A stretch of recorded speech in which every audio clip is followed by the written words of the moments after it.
الشيطان الرجيم. بسم الله الرحمن الرحيم. الحمد لله رب العالمين الرحمن الرحيم مالك يوم الدين إياك نعبد وإياك نستعين اهدنا الصراط المستقيم صراط الذين أنعمت عليهم غير المغضوب عليهم ولا الضالين آمين. بسم الله الرحمن الرحيم. الحمد لله رب العالمين والصلاة والسلام على أشرف الأنبياء والمرسلين وعلى آله وصحبه أجمعين. سبحانك لا علم لنا إلا ما علمتنا إنك أنت العليم الحكيم.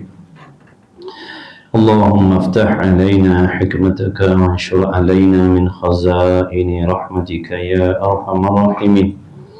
ربنا زدنا علما وفهما يا كاشف المشكلات اكشف الحجب عن وجوه هذه المعاني حتى نطلع على خفيات هذه المسائل واحفظنا من الخطأ والضلال فأنت موفق كل أمر وأنت علم الغيوب برحمتك يا أرحم الراحمين.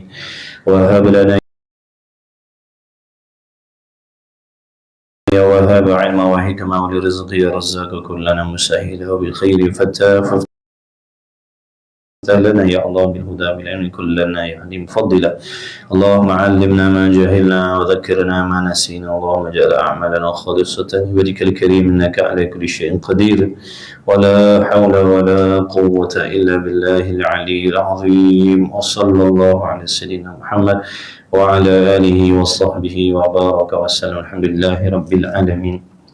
Amin ya rabbal alamin. Amma ba'du. Wassalamualaikum warahmatullahi wabarakatuh. Alhamdulillah, segala puji bagi Allah. Terima kasih ya Allah yang memilih kita sekali lagi dipertemukan di dalam majlis ilmu Taman Syurga. Diharapkan para hadirin hadirat, para muhibbin yang dikasihi oleh Allah Subhanahu wa taala, tetamu Allah sekalian, mudah-mudahan antum semuanya dalam rahmat dan ridha Allah, sihat wal afiat insya-Allah. Jadi sama-sama insya-Allah kita perbaiki, perbetulkan qasad dan niat kita, bersihkan hati kita dari sebarang jenis sifat yang dibenci oleh Allah. Kerana hati itu merupakan tempat simpanan ilmu, hati itu tempat singgahnya cahaya-cahaya suluhan daripada Allah Subhanahu wa taala. Maka suluhan cahaya daripada Allah Ta'ala itu tidak akan singgah, tidak akan menetap di dalam hati yang ada dosa dan maksiat. Jadi sama-sama insya-Allah, mudah-mudahan Allah Subhanahu Wa Ta'ala membukakan pintu ilmu yang bermanfaat untuk itu semua. Amin ya Rabb. Amin ya Rabbal Alamin. InsyaAllah sambungan kitab malam ini, kitab Munyatul Musalli. Munyatul Musalli. Muka surat berapa Rumi? 130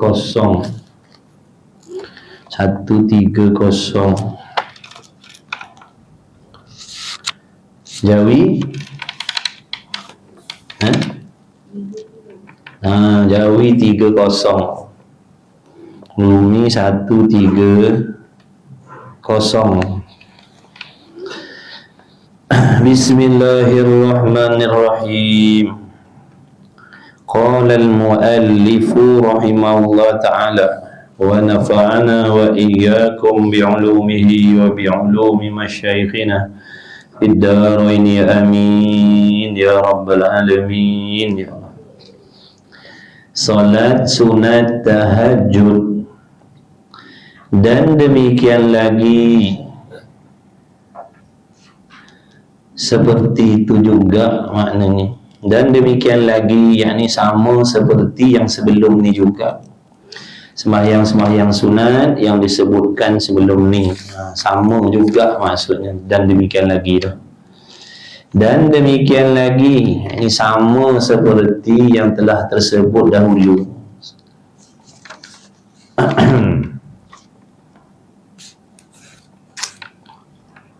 Setengah daripada yang tiada dituntut berjamaah.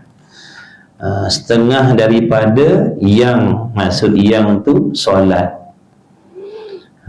Dan demikian lagi setengah daripada yang, yakni setengah daripada solat yang tiada dituntut berjamaah.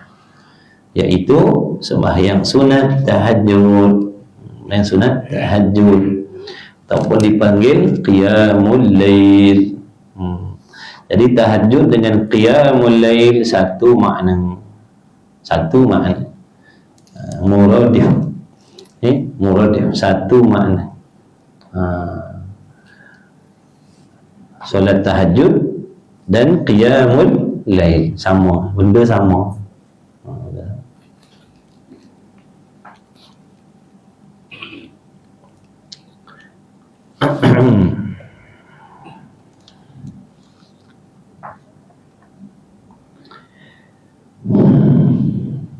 Dalil disunatkan sembahyang sunat tahajud ni dalilnya. Ada dalilnya daripada firman Allah Subhanahu wa taala. Tak ada dan kita ada. Wa minal laili fatahajjad bihi nafilatan lak asa an yab'athaka rabbuka maqaman mahmuda. Maksudnya, dan bangunlah pada sebahagian daripada waktu malam. Bangun isyarat daripada tidur je. Kerana kalau tak tidur, tak adalah namanya qiyamul lail. Tak adalah tahajud. Panggil sembahyang sunat biasa je lah, tak panggil tahajud lah. Sebab tahajud ni nak kena tidur seketika. Tidur seketika. Tapi kalau dia tak boleh tidur, kalau dia jenis penyakit tak boleh tidur malam, maknanya tak adalah dia peluang nak buat tahajud dan qiyamul lail. Jangan risau, jangan bimbang. Dirikan sahaja sembahyang sunat. Dirikan saja buat sembahyang sunat, tak ada masalah. InsyaAllah tetap dapat kelebihan yang besar daripada Allah. Tetap dapat, jangan risau. Bila-bila lagi kita yang ada sembahyang qada, maka gantikan qada daripada tahajud dan qiyamul lail, itu lebih aula, lebih utama. Gantikan sembahyang tahajud dan qiyamul lail itu, ataupun qiyamul lail itu gantikan dengan sembahyang qada, itu lebih utama dan besar pahalanya berbanding kita mendirikan sembahyang sunat tahajud atau qiyamul lail. Melainkan orang yang tak ada sembahyang qada, bolehlah nak buat tahajud qiyamul lail, dia tak ada hutang lah. Maka nisbah kita yang ada hutang, bangunlah tengah malam tu, bangunlah juga tengah malam tu, tapi bukan solat tahajud, bukan qiyamul lail, tapi qada. Pahalanya lagi besar daripada tahajud. Qada semayang ni pahalanya lagi besar daripada pahala tahajud. Tahajud sunat, qada wajib. Pahala wajib lebih besar daripada pahala sunat. Jadi kita jangan tertipu dengan perangkap syaitan dan nafsu yang mengajak kita melakukan sembahyang sunat dan meninggalkan qada sembahyang. Jadi jangan tertipu dengan perangkap syaitan. Syaitan dia perangkap kita, dia suruh kita buat sembahyang sunat banyak-banyak supaya nanti kita balik bawa hutang banyak-banyak. Dia perangkap kita, dia lekakan kita supaya buat sembahyang sunat banyak-banyak, supaya nanti mati bawa hutang banyak-banyak. Sebab waktu hidup dulu tak sempat nak bayar hutang kerana bersibuk buat sembahyang sunat. Itu perangkap dia tu, hati-hati. Syaitan iblis ni dia bijak dalam menipu kita. Dia sangat bijak dalam menipu dan memerangkap kita yang beribadat. Dia tak senang dengan ibadat, dia tak suka dengan ibadat, maka dia akan cari helah lain. Dia tak boleh mengajak kita buat dosa maksiat, dia gagal mengajak kita buat dosa maksiat, dia akan sesatkan perjalanan ibadat kita, supaya perjalanan ibadat kita tidak kesampaian. Itu perangkap dia. Dia nak ajak kita buat dosa, kita usaha ikhtiar lawan-lawan, dapat taufik daripada Allah. Lalu hamba tadi bersungguh membuat ibadat. Syaitan nak ajak dia buat dosa, buat maksiat, dia lawan-lawan, tak mau buat dosa, tak nak buat maksiat, dia buat taat. Jadi syaitan dan nafsu akan memintas di jalan yang lain untuk menggagalkan supaya kita tadi tu, hamba-nya tadi tetap binasa, tetap rugi, tetap maknanya tidak akan sampai maksud di dalam ibadat. Maka dia pasang perangkap. Pasang perangkap. Tu ngaji, kena ngaji ilmu tasawuf. Kena ngaji ilmu tasawuf, kerana dalam ilmu tasawuf itu kita akan dinyatakan, diterangkan bagaimanakah cara syaitan dan nafsu memasang perangkap.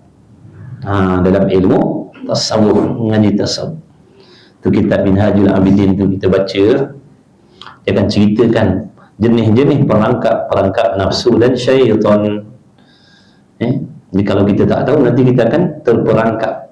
Kita tak tahu, kita terperangkap. Tapi perangkap syaitan ni tak nampak macam perangkap ni tak dunia ni nampak. Kalau apa namanya tu, ngopi api ke, boleh nampak. Perangkap syaitan ni tak nampak. Kita rasa macam kita dah selamat, rupanya dalam perangkap dia. Rasa macam tak ada apa-apa lah, selamat dah aku dah tak buat dosa dah, tak buat maksiat dah. Rupanya dalam perangkap dia. Sebab itulah kita kena ngaji ilmu tasawuf. Ilmu tasawuf ni ilmu fardu ain. Selain daripada mengajar kita tentang sifat-sifat yang dibenci oleh Allah, yang haram kita simpan dalam hati, selain daripada nak mengajar kita mengkosongkan hati selain daripada Allah, itu ilmu tasawuf. Ajar kita supaya buang yang selain Allah daripada dalam hati kita, yang namanya makhluk, yang namanya dunia. Buang, kerana hati itu hanya untuk Allah. Ada pun selain Allah tidak berhak duduk bertakhta di dalam hati kita, walaupun anak bini kita. Walaupun anak bini, jangan risau. Apabila Allah bertakhta di dalam hati seseorang hamba, kalau dia seorang suami, dia akan menjadi suami yang penyayang dan bertanggungjawab dengan anak isteri dia. Jangan risau. Bukan maksud bila dalam hatinya tidak ada anak isteri, yang hanya ada Allah, dia akan lupakan anak bida. Bukan maksud itu. Bila hatinya bertakhta, di dalam hatinya bertakhta Allah, dia akan senantiasa mentaati perintah Allah suruh apa? Jadi suami yang bertakwa, jadi suami yang penuh kasih sayang. Nampak tak tu? Tapi kalau dalam hatinya makhluk, anak bini, tapi Allah duduk tempat lain, ni habis. Dia akan mengutamakan anak bininya dan membelakangkan Allah. Tapi kalau dia mengutamakan Allah, yang lain-lain akan masuk sekali.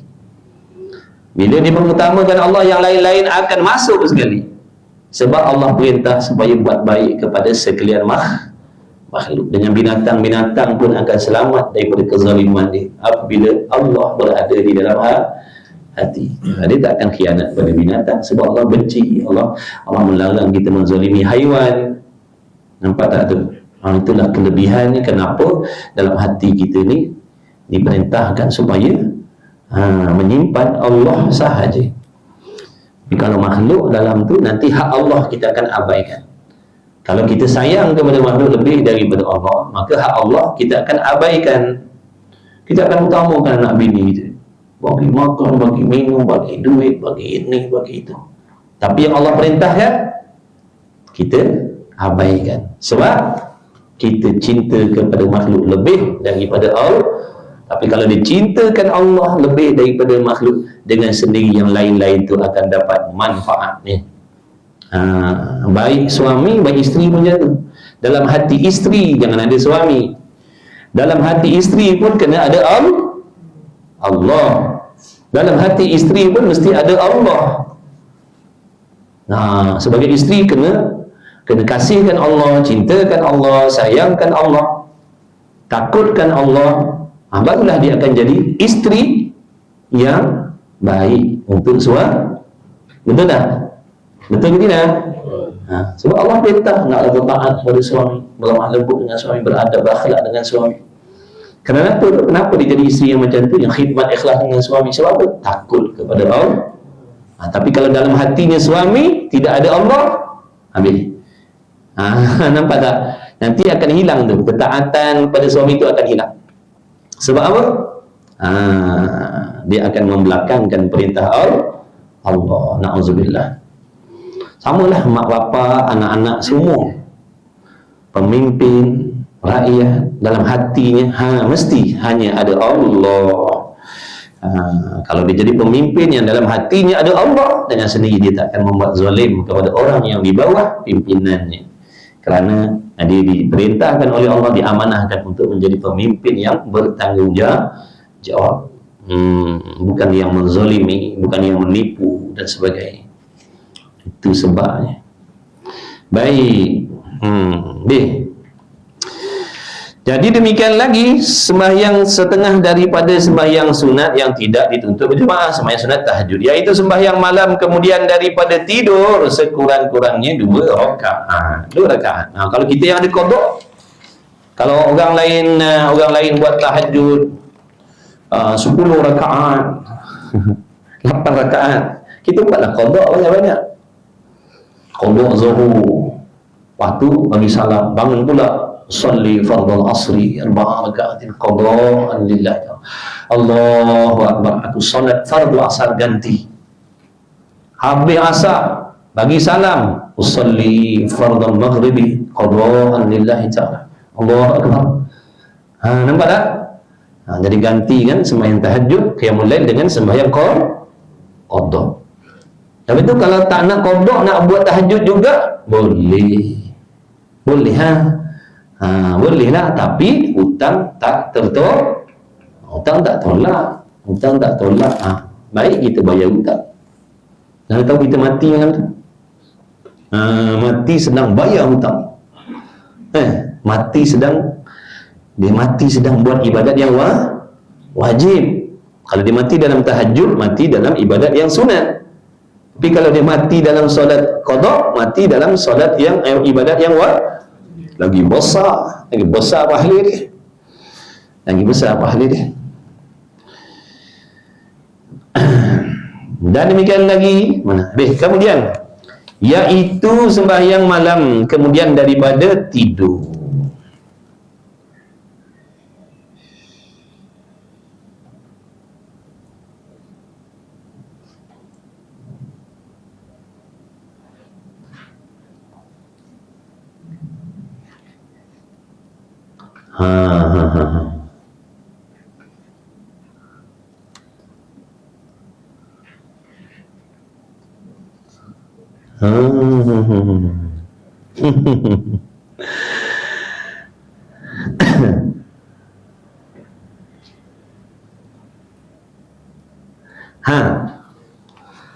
Bila masuknya waktu sembahyang tahajud ni?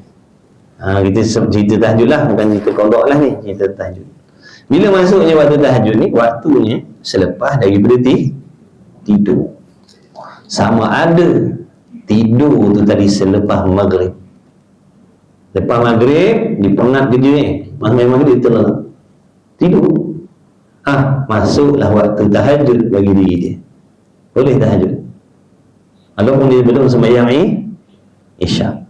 Bukan maksud syarat tidur selepas isyak. Kalau dia tertidur selepas maghrib, dalam solat maghrib dia tertidur, lepas tu dia terjaga, boleh dah dia masuk dah waktu untuk diri dia tu, dah boleh dah buat tahajud ataupun qiyamul.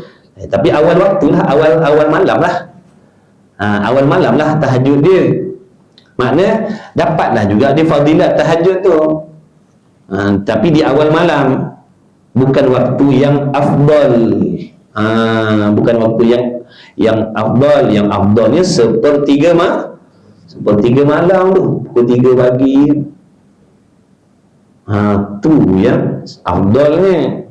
Tapi kalau maknanya dia nak buat lepas dia tertidur lepas maghrib nak bertahajud, boleh tak? Jawabnya boleh. Sebelum ni tahu tak? Kan? Tu langsung ngaji. Tak tahu. Bila ngaji dapat tahu dah. Oh macam tu. Boleh lah. Tu ngaji. Rugi tak ngaji. Banyak benda itu tak tahu.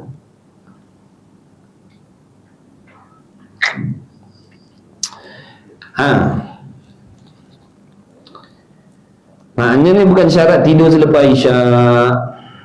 Katanya kat sini apa? Jadi solat tahajud itu harus dilakukan pada awal malam dan pada pertengahannya malam dan akhirnya malam. Awal malam mana? Awal malam mana? Awal malam masuk maghrib. Masuk maghrib tu awal malam. Masuk maghrib tu awal malam. Pertengahan malam katalah pukul 12 ke 1. Akhir malam nak sahur pula. Nak sahur tu akhir malam. Itu akhir malam. Selama ada dan pertengahannya dan akhirnya malam, selama adalah solat itu kemudian daripada solat isyak. Disebutkan di dalam Hasyiah Syarqawi Abi Al-Tahrir, disyaratkan bahawa jatuhlah solat tahajud itu dalam waktunya yang hakiki. Waktu hakiki di mana? Iaitu selepas daripada ghaib syafaq, hilang syafaq merah. Lambang-lambang merah dekat langit. Masuk maghrib lah maknanya. Dan tiada disyaratkan pada tidur itu selepas daripada isyak. Tak syarat tidur lepas isyak. Bahkan apabila tidurlah seseorang kemudian daripada maghrib, kemudian ia tidur lepas maghrib, dia jaga, lalu bertahajud ia, jadilah solatnya itu solat tahajud. Jadilah tahajud juga. Orang tanya, rasa malam ni aku nak buat bangun tahajud lah pukul 2 kan. Dia kata tak apalah, aku dah tahajud dah tadi. Waktu maghrib dia cakapnya tu. Kawan dia pun terperanjat. Tahajud apa maghrib ni? Tahajud lah, tadi aku dah tertidur. Lepas main maghrib tadi aku tertidur 15 minit. Lepas aku terjaga, aku buatlah tahajud. Takut tengah malam kan aku tidur terus sampai ke subuh. Baik aku buat dulu. Contoh. Tapi yang paling utama, yang afdalnya bahawa dilakukannya hingga sulusul lail, sepertiga malam. Sepertiga malam yang mana? Tengok tu, ada lagi nak. Daripada Abi Hurairah radhiyallahu ta'ala, yanzilu rabbuna kulla lailatin ila as-sama'id dunya. Ni hadis ni lah yang dia orang pakai kata Tuhan turun langit ni. Hadis ni lah yang puak-puak duduk kata Tuhan turun di langit dunia. Ni lah hadis. Sebab tu jangan pakai zahir hadis yang mutasyabihat. Ni hadis mutasyabihat kan ni. Dia ni masyhur ni. Kalau di kalangan orang-orang tu, golongan-golongan tu, ni lah hadis. Tuhan turun di langit dunia. Waktu malam Tuhan turun di langit dunia. Maksud malam ni Tuhan turun langit tak sebelah siang sana tu. Tuhan duduk mana tak? Sini malam. Kan sebelah sana siang. Betul?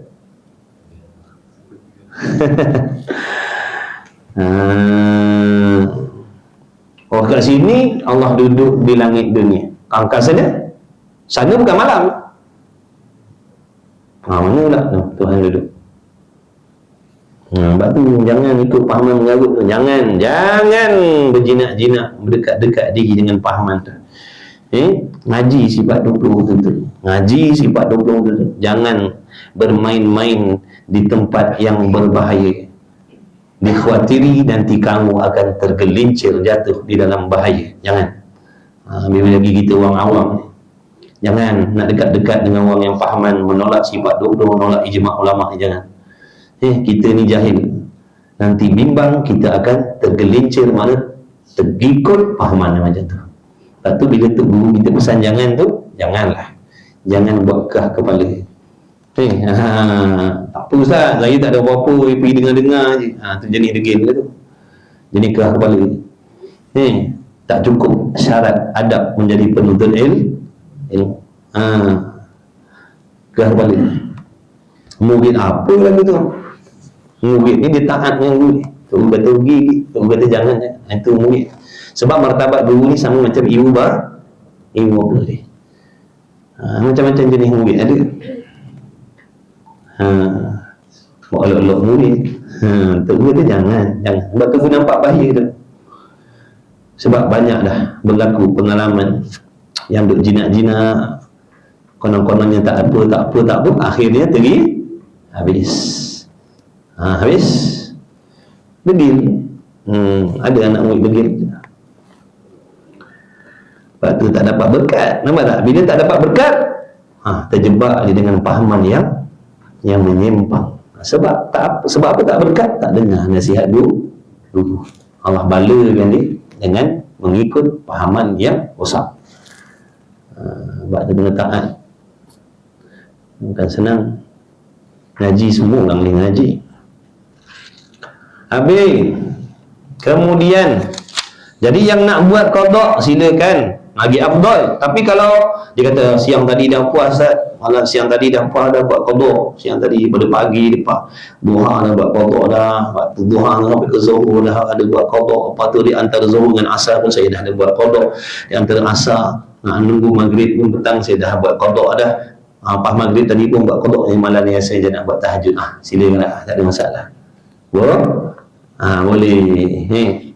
Tapi sebenarnya afdal dia buat qada tak? Sekurang-kurangnya 2 rakaat, paling kurang 2 rakaat lah. Paling kurang 2 rakaat. Katanya di sini ta'liqnya dia kata solat tahajud itu tidak ada bilangan yang tertentu walaupun dilakukannya dengan 1 rakaat witir. Kemudian daripada solat isyak seperti disebutkan dalam kitab sana fiqh sunnah. Amin nak buat berapa rakaat pun boleh. Dalam hadis yang lain maksudnya Rasulullah SAW menyuruh kami bahawa kami bersolat pada waktu malam, barang yang sedikit ataupun banyak. Nabi suruh bangunlah malam tu, buatlah sembahyang tak banyak sikit, paling kurang kata ulama 2 rakaat, paling kurang 2 rakaat lah, jangan tak ada langsung. Katanya paling kurang 2 rakaat tu yang paling berat tu. Itu bangun kita kencing ni, lepas tu tidur ni. Allah dah bagi peluang ni, Allah dah bagi peluang waktu tu, tapi kita lah nafsu ni tak main lagi. Tapi bangun tengok bola beres tu, bangun tengok bola nak buat 2 rakaat, Masya Allah, bukan main lagi, minta ampun, maaf tak kuasa. Mudah-mudahan Allah bagi taufik lah kita, nak mati dah ni, tak rasa lagi duk bangun tahajud.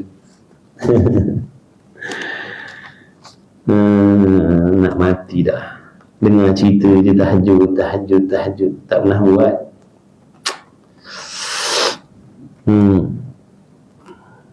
Dan kami jadikan pada akhir demikian itu solat witir. Habis sahabat buat solat tahajud, buat witir penutup. Witir ni penutup sekalian sembahyang sunat malam.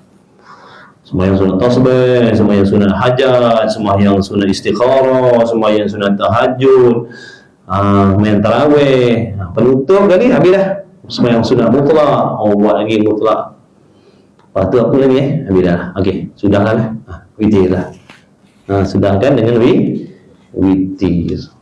Kalau kata nak buat witir dulu boleh tak? Kita ni memang jenis passion tu. Kita ni jenis passion tu kita ni. Bila dah ada jalan yang syarak tak ajar, gini cara dia, gini buat sembahyang sunat dulu, yang lain-lain nanti penutup buat witir.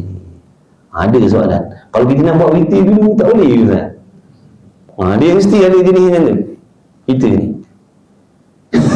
Jadi memang nak lari, nak ikut kehendak kita, ikut nafsu kita. Dah ada tu, Nabi suruh tu lah yang terbaik. Ini cara tu. Nak juga yang lain. Boleh tak? Boleh kalau nak buat sangat, tapi tak masuk dalam golongan orang yang tiru Nabi tu. Bukan kata berdosa kalau dia buat witir dulu, lepas tu korang lepas tu baru dia tahajud. Itu jadi nak gitu. Sebab tu kadang-kadang kita tengok kalau tarawih nanti orang tu lepas tarawih dia tak semayang witir dah. Cam lah tu. Itu semua geng-geng nak qiyamul lail tu. Nanti kadang dia bangun sahur, lepas dia bangun sahur, ataupun sebelum dia bangun sahur dia buat tahajud dulu, dia witir, lepas tu dia sahur. Gitu. Ni lari-lari tak semayang, lari tak semayang. Apa semayang tarawih ni, witir tak buat. Pergi lepak kedai kopi. Memang dia pergi lepak kedai kopi. Lepas dia tarawih, sekarang dia nak buat witir kan. Sebelum dia bangun sahur, dia nak buat witir. Sangka baik sudah. Tapi ada yang lari memang tak semayang pun ada. Assalamualaikum warahmatullahi wabarakatuh. Assalamualaikum warahmatullahi wabarakatuh. Rakaat akhir lah tu, tarawih. Semua bangun, yang keluar masjid, keluar surau. Kita ramai orang tahajud. Ini semua geng-geng tahajud ni. Ini semua witir nak buat penutup ni. Lepas tahajud ni dia orang. Kita pun masuk. Padahal kita lari je. Kita memang tak main tahajud pun. Memang malas nak witir. Kamu surah panjang tu witir tu. Sampai ni semua Rabbika al-a'la. Ya Allah. Ni kawan-kawan dah tunggu kat kedai ni. Budak-budak ada main kat belakang dengan pinggan mangkuk tang-tang kat belakang. Budak-budak habis dah lah cendol habis dah lah ni kata. Budak-budak dah semayang, budak-budak dimakan kat belakang. Cendol lagi kita kata habis dah lah. Sambil witir, habislah cendol, habislah kuih ni kerang ni. Tadi ada nampak, tadi ada orang bawa kuih tutup aurat tadi. Habis dah lah. Kuih tutup aurat, kuih koci tutup aurat. Kulit ni dah nampak tutup. Lepas tu kuih apa? Kuih jenazah kami. Kuih jenazah. Kuih kapan?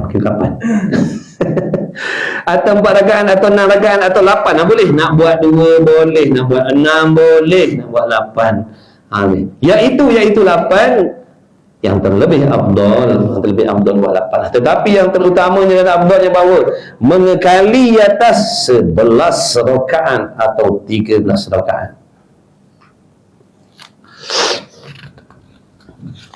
Betul ke ni? Kita baca ni. Betul lah. Atau rakaat mana sekurang-kurangnya 2 rakaat atau 4 rakaat atau 6 rakaat atau 8 rakaat. Afdal daripada 2 rakaat. Afdal daripada 2 rakaat dengan niat tahajud. Usalli sunnatat tahajudi. Dan apa niatnya? Usalli sunnatat tahajudi raka'atain lillahi ta'ala. Allahu akbar. Mana dalam takbir kita tu Allah, dalam hati kita aku solat tahajud. Tu je lah niat ni. Lintasan hati kita aku solat tahajud. Ada qasad dan ta'yin. Jangan lupa sembahyang sunat yang berwaktu, yang bersebab, ada 2 dalam niat dia, iaitu qasad dan ta'yin. Apa qasad? Aku solat. Aku solat adalah qasad ni, tujuan. Aku solat apa? Tahajud. Allah dalam hati kita, aku solat tahajud. Niat dah tu, lintasan hati. Dalam lintasan hati tadi aku solat tahajud. Itulah dia niat dia. Sahaja aku sembahyang sunat, sahaja tu tak payah sebut dalam hati. Memang sahaja nak solat lah. Sengaja memang kita nak solat. Sahaja aku sembahyang sunat, tahajud 2 rakaat kerana Allah Ta'ala. Yang rajin, buatlah apa? 6, 2, 4, 6, 8. Lepas tu buat sembahyang sunat mutlak pula. Lepas tu buat sembahyang sunat tasbih pula. Bukan main lagi. Banyak sembahyang sunat. Baguslah kalau macam tu. Sebab hamba-hamba Allah ni dia lebih sisi Allah sebab amalan sunat. Sebab banyak buat amalan sunat tu yang menjadikan dia lebih daripada hamba-hamba Allah yang lain. Kerana kalau sekadar membuat yang wajib dan meninggalkan yang haram, itu semua kena buat. Budak kecil, orang tua, orang lelaki, orang perempuan, alim ulama, wali-wali, semua kena buat tu. Yang wajib-wajib semua kena buat, yang haram semua kena tinggal. Itu semua kena buat. Lepas tu yang menjadikan hamba tu tadi istimewa lebih di sisi Allah sebab apa? Amalan sunat dia tu. Dalam keadaan dia tidak ditekan oleh Allah, tidak dipaksa oleh Allah, cuma digalakkan saja, lalu dia memberatkan dirinya membuat perkara yang tidak diberatkan oleh Allah kerana nak memperhambakan dirinya kepada Allah. Buat sembahyang sunat ni, buat sembahyang sunat tu, buat amalan sunat ni, buat amalan sunat tu. Padahal tak berdosa pun, Allah tak benci pun dia kalau dia tak buat ni. Tapi oleh kerana dia nak menzahirkan, dia nak menzahirkan sifat kehambaan dia dari itu, dia perbanyakkan amalan sunat. Itu yang menjadikan dia lebih daripada orang lain. Kalau setakat tinggal benda haram, semua kena tinggal. Tak payahlah kita nak berasa hebat kalau setakat tak buat benda haram. Memang semua kena tinggalkan benda haram tu. Yang hebat ni tinggal benda makruh. Tu hebat. Tu hebat, tinggal benda makruh tu hebat. Kalau tinggal arak judi tu semua orang kena tinggalkan. Betul tak? Betul tak? Hebatnya sebab apa? Dia tak minum arak. Semua orang tak minum arak. Hebatnya dia sebab apa tu? Sembahyang sunat, sembahyang zuhur. Hebatnya dia sembahyang zuhur. Tak ada hebat lah sembahyang zuhur, semua kena buat. Malah-malah pun kena buat sembahyang zuhur. Hebatnya dia sembahyang asar. Tak ada apalah lebih dah, memang semua kena. Raja pun kena sembahyang asar, menteri pun kena sembahyang asar, kita rakyat pun kena sembahyang asar, laki-laki perempuan kena sembahyang asar, artis pun kena sembahyang asar, ahli maksiat pun kena sembahyang asar. Betul? Tak ada apa ke? Tak payahlah nak rasa lebih kalau setakat buat yang wajib tinggal yang haram, sebab semua kena buat macam tu. Yang hebatnya sembahyang sunat. Bukan bermaksud nak suruh rasa diri hebat bila buat sembahyang sunat, bukan. Maknanya kalau kita nak menjadi hamba yang hebat di sisi Allah, gitu. Kalau kita nak menjadi hamba yang hebat di sisi Allah, kita kena perbanyakkan amalan sunat, tapi bukan dengan meninggalkan yang wajib. Yang wajib tu memang dah, yang haram tu dah memang kena jaga dah, wajib haram tu. Cuma dia memperbanyakkan yang sunat. Kalau dia nak kedudukan yang hebat, yang tinggi, yang istimewa sisi Allah, dia kena memperbanyakkan yang sunat. Bukan nak suruh merasakan hebat, bukan.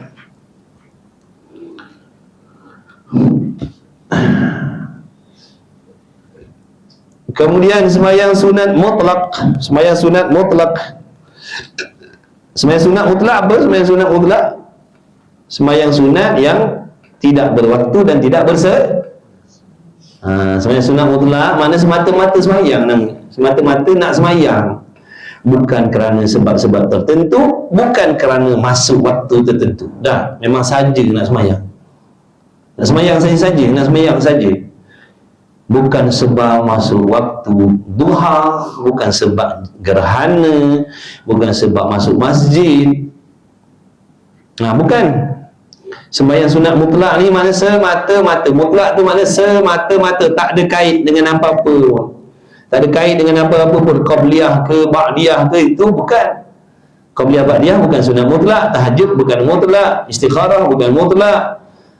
Tasbih bukan mutlak, duha bukan mutlak, tahiyatul masjid bukan mutlak, sunat wuduk bukan mutlak, sunat musafir bukan mutlak, sunat ihram bukan mutlak. Ni mutlak ni semata-mata, tak ada kait pun, tak ada kait dengan apa-apa, semata-mata dia nak sembahyang. Itu sembahyang mutlak, sunat mutlak nama dia. Sembahyang sunat mutlak, tak ada kait. Kalau duha, itu apa? Maksud dalam apa duha? Berwaktu lah, sebab masuk waktu duha, kita pun disunatkan sembahyang. Lepas tu ambil wuduk, sembahyang lagi. Kenapa sembahyang ni? Baru lepas ambil wuduk. Itu bersebab. Sebab wuduk tadi solat. Lepas tu lepas ambil wuduk, sembahyang sunat lagi. Kau ni sembahyang apa pula ni? Kan tadi dah sembahyang. Tadi sembahyang sunat wuduk, sebab tadi aku ambil wuduk. Ni aku masuk masjid, sembahyang sunat tahiyatul masjid. Lepas tu azan pula, kau sembahyang lagi. Sembahyang apa pula? Qabliyah zuhur. Mutlak ni tak ada sebab apa-apa, saja nak sembahyang. Yang lain-lain semua dah buat dah, tak tahu nak sembahyang apa lagi, punyalah rajinnya. Tahajud dah buat, witir dah, witir last, witir menutup. Tarawih dah buat, gini dah buat, itu apa lagi sembahyang sunat ni buat ni? Sembahyang sunat mutlak. Berapa rakaat? Hitunglah. 100 rakaat pun silakan kalau mampu. 2 rakaat salam, 2 rakaat salam, 2 rakaat salam, 2 rakaat salam, 2 rakaat salam, 2 rakaat salam. Rabi'atul Adawiyah 300 rakaat setiap malam. Perempuan tu perempuan tu 300 rakaat. Kita tarawih 21 rakaat 23 bangga dah kita. Tu pun sebab ada cendol. Tak ada cendol, tak ada lah kita tarawih. Sembahyang sunat mutlak macam mana ni ada dimainkan lagi? Makna tak disunatkan berjamaah. Setengah daripada sembahyang sunat mengerjakan ini sembahyang sunat mutlak. Sembahyang sunat mutlak. Jadi sembahyang sunat mutlak ni dituntut malam dan siang. Malam pun disuruh, siang pun disuruh sembahyang sunat mutlak ni. Tapi ingat, tapi ada tapi ni sembahyang sunat mutlak ni. Tetapi selain daripada waktu yang dilarang, waktu makruh tahrim orang panggil. Selain daripada waktu yang dilarang kan. Tapi malam lagi afdal. Buat sembahyang sunat mutlak malam lebih afdal daripada siang. Siang pun dia buat mutlak, malam pun dia buat. Itu terbaiklah. Siang pun dia belasah mutlak, malam pun dia belasah lagi mutlak. Itu terbaiklah, lebih dia daripada orang lain. Kita kata kalau aku buat siang kurang sikit, kalau buat malam nanti lebih, kita ambil malam lah. Dia dua-dua dipukul, siang pun dia buat, malam dia buat. Tak boleh potong lah kita. Dia lagi depan lah, dia lagi depan. Siang pun dia buat, malam pun dia buat. Kita ambil malam je, pun tak apa dah. Sembahyang sunat mutlak namanya, sembahyang sunat mutlak. Demikian lagi daripada sembahyang sunat tu, ia mengerjakan sembahyang sunat mutlak pada malam ataupun siang yang tiada mempunyai waktu dan sebab. Sebab tu panggil sembahyang sunat mutlak. Dia tak ada sebab, dia tak ada waktu. Bukan sebab masuk sesuatu waktu tu disolat macam sembahyang masuk waktu gerhana sembahyang tu contoh yang berwaktu. Sebab ambil wudu. Habis. Jadi selain Nabi bila waktu makruh tahrim, ingat tu. Sembahyang sunat mutlak ni dilarang gitu. Makruh tahrim. Makna Allah tak suka buat waktu tu. Dilarang buat waktu tu. Kalau buat Allah tak suka. Waktu makruh tahrim. Mana? Bila? Selepas daripada sembahyang asar kita. Kita sembahyang asar pukul 4 suku contohnya, 4.30 kita sembahyang asar. Habis dah, kita habis sembahyang asar pukul 4.35. Habis dah sembahyang asar kita. Assalamualaikum warahmatullahi wabarakatuh. Assalamualaikum warahmatullahi wabarakatuh. Habis dah sembahyang asar kita. Dan sembahyang asar kita tu sah. Habis dah. Maknanya kita dah tak diwajibkan lagi buat sembahyang asar hari tu. Sebab dah buat kita tadi cukup syarat rukun dah. Maka bila dah sempurna sembahyang asar dia tadi pukul 4.35 petang, maka masuklah waktu makruh tahrim bagi diri dia untuk membuat sembahyang sunat mutlak tadi. Kalau dibuat juga, maknanya dibuat benda yang dibenci oleh Allah tak suka. Padahal sembahyang tu nampak tak tu? Sebab tu kata sembahyang ni ibadah ni Allah punya, kan kita punya. Kalau kita punya bolehlah ikut suka hati kita. Ni dah, dia ada pantang larang, ada syarat rukun, ada sah batal.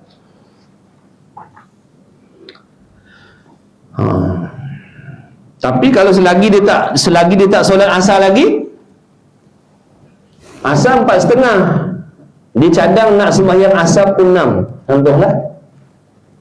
Asar 4.30 masuk, tapi dia nak sembahyang asar pukul 6. Maka di antara 4.30 hingga pukul 6 tu, bolehlah dia nak buat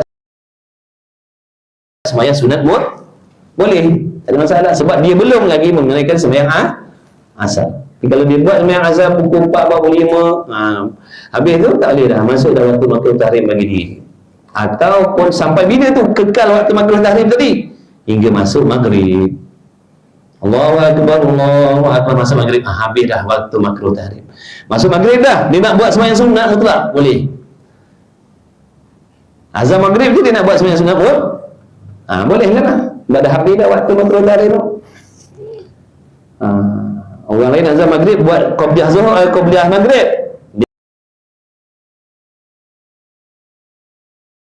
dia nak buat sembahyang sunat mutlak, tak ada masalah, boleh.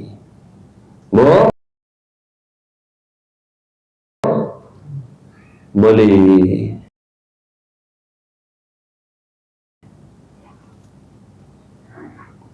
Dan selepas waktu sembahyang fardu subuh kita,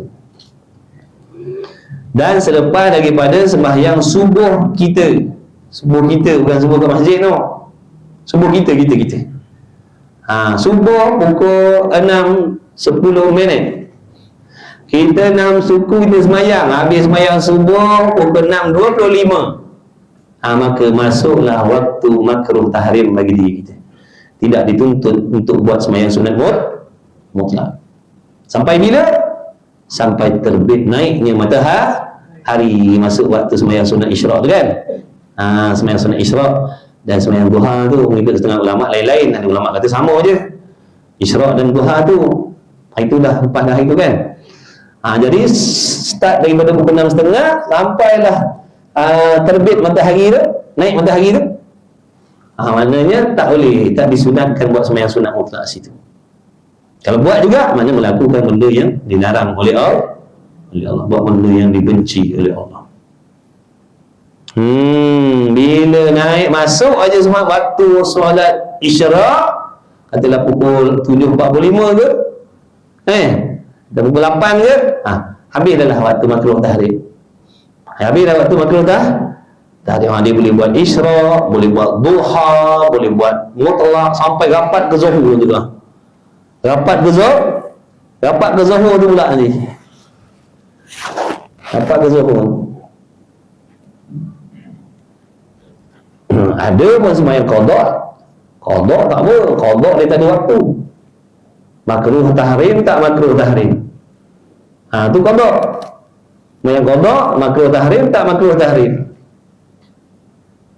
Kena buat lepas zuhur buat, lepas asar buat, sebelum zuhur kita buat, selepas zuhur kita buat, sebelum asar kita buat, selepas asar kita berqada lagi.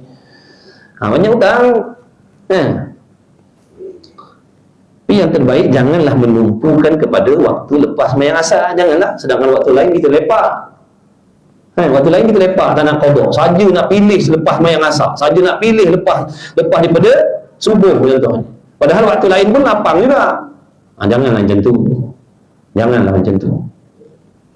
macam tu. Sebab ada lagi waktu yang tak makruh tahrim kita boleh qada. Sebenarnya kita saja tak nak qada, saja nak pilih juga. Kan tadi tu kita dah cakap, kita ni jenis memang passion macam tu. Yang larang tu lah nak kita nak buat ni. Sebab nak utamakan qada ni, nak kena settlekan cepat. Sebab tu tak peduli makruh tahrim tak makruh tahrim boleh. Lepas zuhur qada, lepas asar qada, lepas maghrib qada, lepas isyak qada, lepas subuh qada, lepas sebelum subuh qada. Tu sebab banyak hutang nak bayar ni. Sembahyang sunat mutlak, makruh tahrim tak boleh buat. Ataupun waktu makruh tahrim tapi ada sebab-sebab. Kita dah sembahyang asar tadi di masjid berjamaah pukul 4.30, balik rumah 4.45. Lepas tu balik rumah tertinggal pula beg duit ke dompet tinggal. Kita nak pergi masjid, nak pergi ambil. Masuk masjid, sunat tahiyyatul masjid. Padahal waktu makruh tahrim tu. Nampak tak? Tu tak apa. Tapi jangan saja tinggalkan dompet. Saja tinggalkan duit 2 sen letak kat tepi tiang.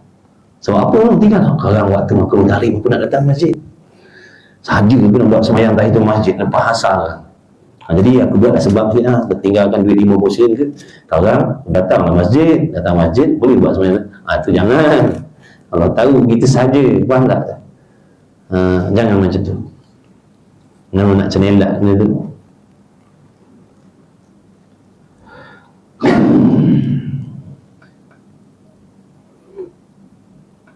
Pada malam ataupun pada siang yang tidak mempunyai waktu dan sebab bermula sembahyang sunat mutlak yang pada malam itu afdal daripada sunat mutlak daripada siang hari. Dan jika sembahyang pada malam diperbuat 2 rakaat dengan lapannya usalli raka'ataini sunnatan lillahi ta'ala Allahu akbar saja aku sembahyang sunat 2 rakaat kerana Allah Ta'ala. Allah Akbar.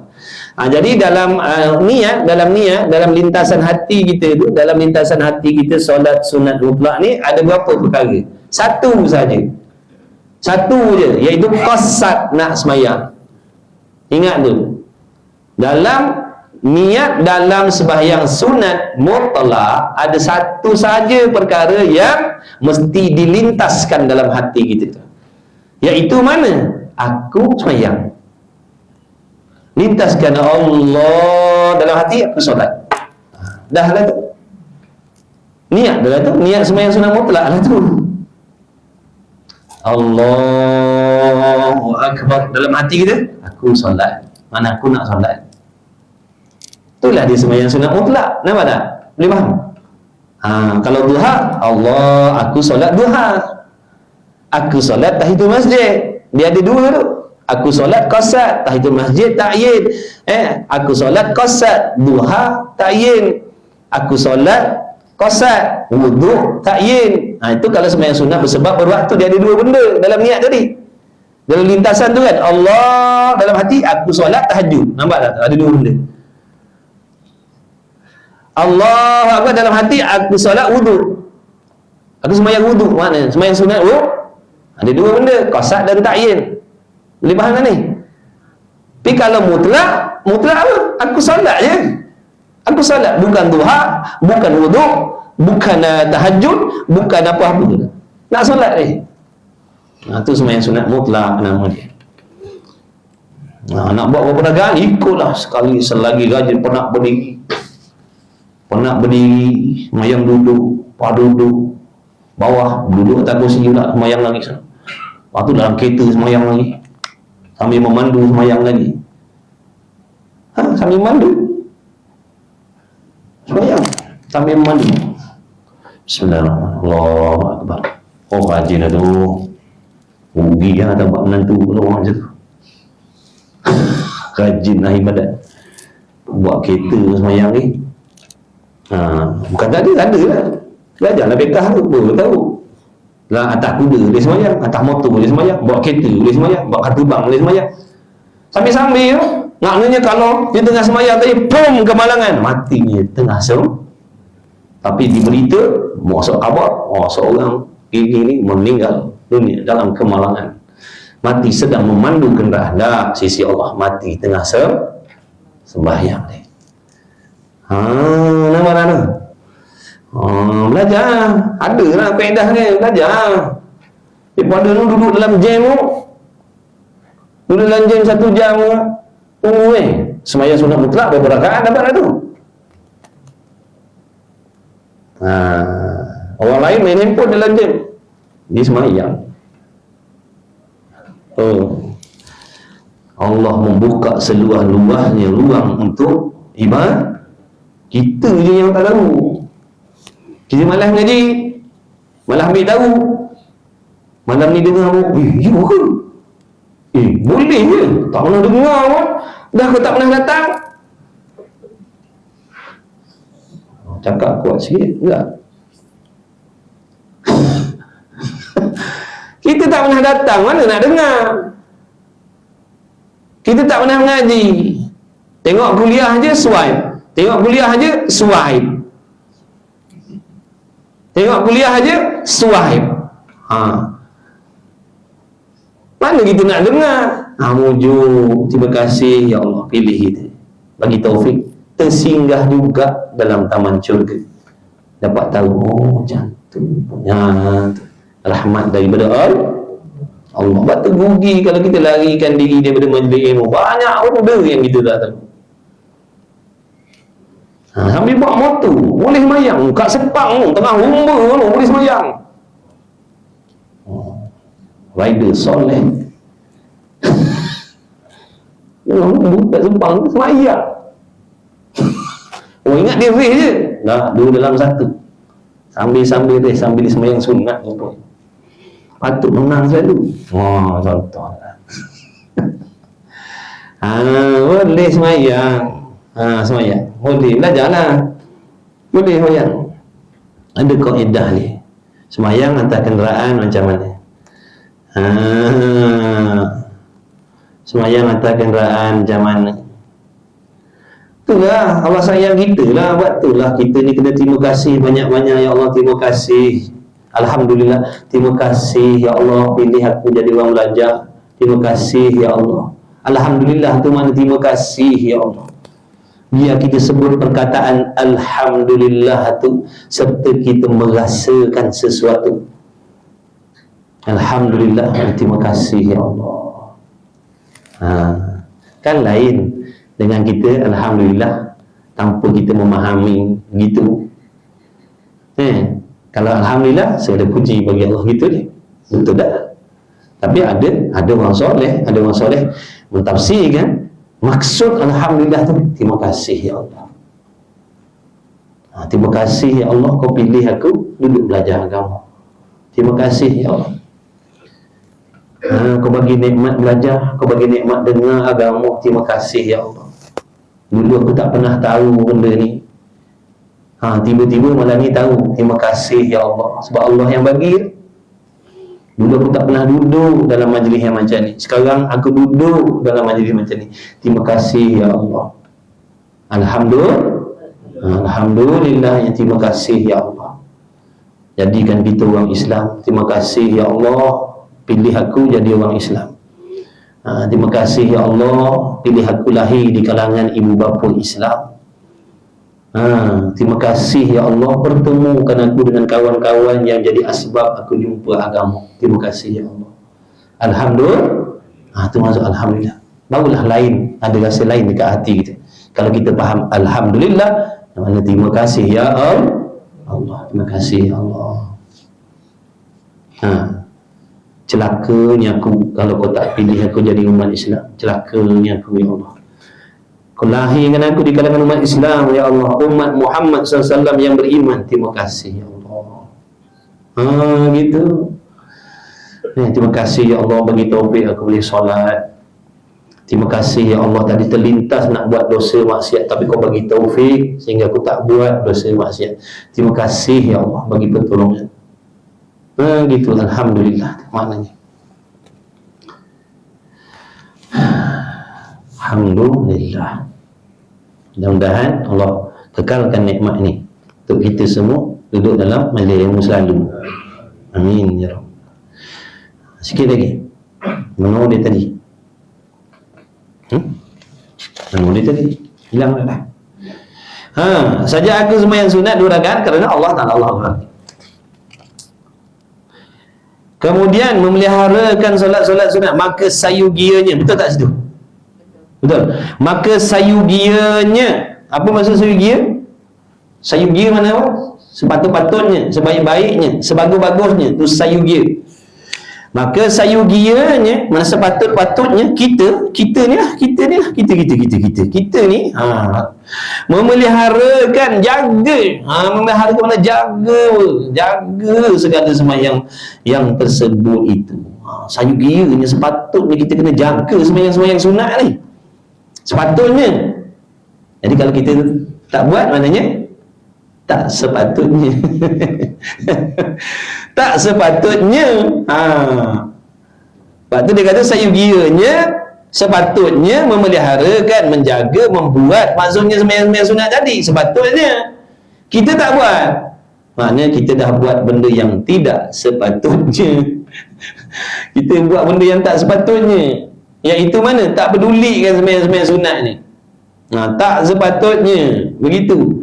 Sepatutnya buat. Tu. Yang tersebut itu barang sedapatnya. Barang sedapatnya. Tak dapat tahajud buat sembahyang sunat lain maksudnya. Tak dapat buat semua, jangan tinggal tak dapat buat sembahyang-sembahyang sunat yang lain-lain tu, jangan tinggal semua. Buatlah yang sedapatnya. Macam tu.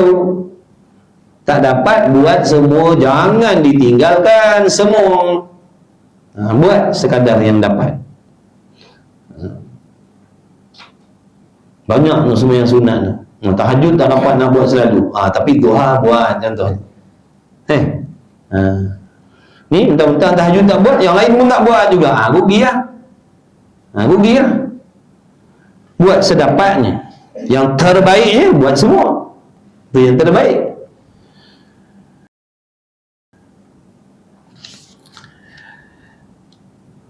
Istimewa pula, makna lebih-lebih lagi. Yang sayugia nak kena jaga lebih-lebih lagi. Pada sangat-sangat kita kerjakan sembahyang malam. Itu yang lebih-lebih. Kata ulama, tidak ada wali-wali Allah yang tidak bangun sembahyang malam. Syarat katanya, syarat nak jadi wali Allah, kekasih Allah, mesti kena bangun malam, sembahyang waktu malam. Paling kurang 2 rakaat. Itu jalan dia. Jalan nak jadi kekasih Allah, paling tidak mesti setiap malam dia kena bangun. Habis-habis malam 2 rakaat mesti dia kena buat. Kalau nak jadi orang-orang yang Allah kasih lah. Paling tidak, kata jangan, paling tidak 2 rakaat, jangan tinggal. Malah macam mana pun, malah buat berdiri, buatlah semua yang duduk 2 rakaat tak apa tengah malam. Asalkan jangan tinggal. Kerana ia sembahyang malam itu lebih sangat berat sesuatu atas nafsu. Patut pun yang paling berat nafsu nak buat sembahyang malam ni lah. Tengah syok tidur, bangun nak ambil wuduk sejuk-sejuk sembahyang. Oh iya. Makna berat dia nafsu ni. Buat ibadat, kalau bangun benda bukan ibadat, tak ada, ringan je nafsu kita. Sebab dia ibadat, sebab benda baik. Dan sesungguhnya jadi ringan apabila dikekalkan atasnya. Tapi bagi orang yang istiqamah, memang mula-mula dia bergempar-pulah nak buat sembahyang tu, bergempar-pulah dia. Tapi dah buat lazim tiap hari, buat lama-lama jadi ringan bagi dia. Dah ringan, sombong pula. Dah ringan jadi pemalas semua. Terharap membuta. Ini tak pernah miss sembahyang malam. Sombong pula. Tadi Allah kasih dah. Allah benci dia. Tadi Allah kasih dah. Mula-mula bukan main dia berlawan nafsu nak sembahyang malam. Allah tolong dia. Dapat taufik dia pun sembahyang. Sampai satu peringkat dia terlupa pula mana asal dia. Dia pun keji orang lain. Ini paling mulia. Rajin sembahyang malam. Tak macam orang lain. Habis hancur lebu orang ibadat ni. Jaga-jaga tu permainan tu. Tipu daya perangkap tu. Pas sembahyang tersengih seseorang tengah malam.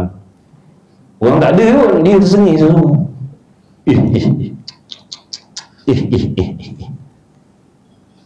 Tu kucing pun heran ni. Dah kenapa tuan aku ni sengih seseorang? Kenapa? Rupanya kagum dengan diri sendiri. Kagum. Dia bangun. Hebat. Kucing ketawa begitu. Padan muka kau kena tipu. Kucing ketawa. Nak ibadat je mengaji tak mau. Ada mesin macam tu. Tahajud boleh buat. Pada lain tak nak ngaji. Pun kena juga tu perangkap ni. Tahajud tak tinggal. Pada ain yang wajib tak ngaji pun. Dapat apa tu? Dapat penat ni. Dapat penat dia kena tipu. Ngajilah. Dan sesungguhnya jadi ringan apabila digagang atasnya dan sabar atasnya atas kepayahannya. Ini nak bangun sembahyang, sabarlah, nanti Allah tolong. Bila Allah tolong jadi ringan. Dan dengan melawan akan hawa nafsunya pada permulaannya, memang beratlah mula-mula nak mengaji pun macam tu, berat. Banyak helah, ada dia alasan tak dapat nak datang belajar. Inilah itulah. Pasal malam laju je pergi. Pasal malam, melompat tak ada alasan. Sebut je jom ke surau, siap. Dia dah siap nak dia punya alasan dia. 3 muka surat. Alasan. Bukan tak nak datang, bukan tak nak mengajar dia, bukan tak nak ni. Tapi ada je helah dia. Pasal malam, ada tapi. Pasal malam tak ada tapi. Pergi tepi laut, lepak-lepak, makan-makan. Oi, sebut ngaji je, siap. Mulalah bisa-bisa badan.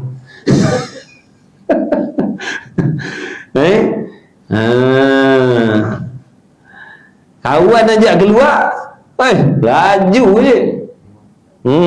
Kawan ajak keluar makan, kawan ajak lepak kedai. Laju je. Tak ada alasan pun. Awak fikir saya ada alasan untuk nak keluar malam? Tak ada alasan.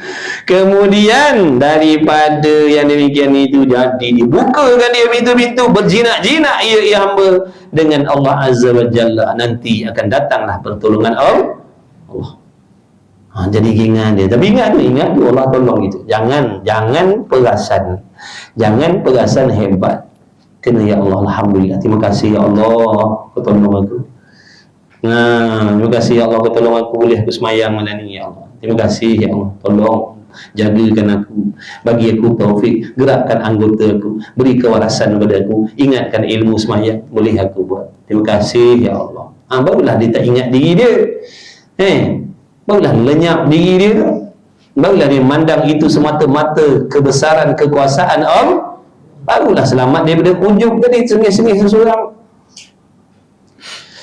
Dan manusia dan manih munajat, dia akan dapat seronok dengan bermunajat tu, berbisik-bisik dengan Allah di tengah-tengah malam tu. Jadi syok macam kita telefon awet itu dulu tu, seronok je sembang, asyik aja. Sampai beribu dia telefon dulu. Sekarang RM35 boleh sembang sampai lebam lah. Zaman dulu, zaman masuk duit kat public tu siap, cek masuk, tik masuk lagi, tak puas cakap. Tak ada jadi ni, cari helah lain ni untuk jimat duit ni. Duduk dengan wayar. Dapat cakap lama. Sebab apa? Asyik bermunajat dengan kekasih dia, iaitu Allah. Macam itulah ibaratnya orang yang duk cinta dengan Allah. Dia asyik munajat, duk mengadu, merintih, merayu, manja dengan Tuhan. Dan lazat ia bersuci dengan Tuhan, bersunyi dengan Tuhan, berdua-duaan dengan Allah maksud. Dan pada ketika yang demikian itu, tiada kenyang dah seorang daripada berdiri malam. Tak kenyang di mana, tak puas dia. Bila siang aja teringat bila nak malam. Orang jadi itu tu, orang jadi ni. Bila siang aja dia sedih lah dia. Sedih sebab apa? Habis dah waktu nak bermunajat dengan kekasih dia. Ni kita dengar cerita je lah. Dengar cerita je lah. Tapi sisi orang-orang tu, hamba-hamba Allah tu, wali-wali Allah tu gitulah. Sebab waktu yang mereka banyak wali-wali Allah duduk berdamping, berkhadwat dengan Allah malam. Waktu bila siangnya sedih dia. Habis dah waktu nak bercakap, nak bersembang, nak bermunajat dengan kekasih dia. Macam kita masuk duit, dah tinggal 10 sen. Last call. Okey lah, baiklah, bila tak ada. Sedih. Nak buat gambaran tu, nak bagi faham tu.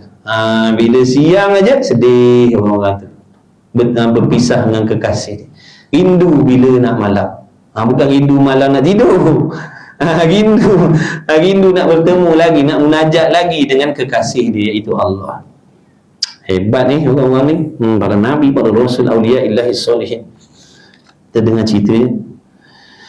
Istimewa pula berkata, mana tadi? Tiada kenyang seorang daripada berdiri malam. Istimewa pula berat dan segan. Lebih-lebih lagi lah. Tak ada dah nak kata berat, segan tu mana malas, tak ada dah. Dia dapat manis, dia jadi rajin lah, dia jadi seronok lah, tak adalah malas. Dia jadi seronok lah kan. Seperti barang yang jatuh, mana yang berlaku setengah daripada orang solihin. seperti beberapa riwayat yang masyhur daripada hal mereka itu orang soleh. Setengah daripadanya orang yang sembahyang subuh dengan air sembahyang fardu isya. Sembahyang subuh itu guna wudu isya tu.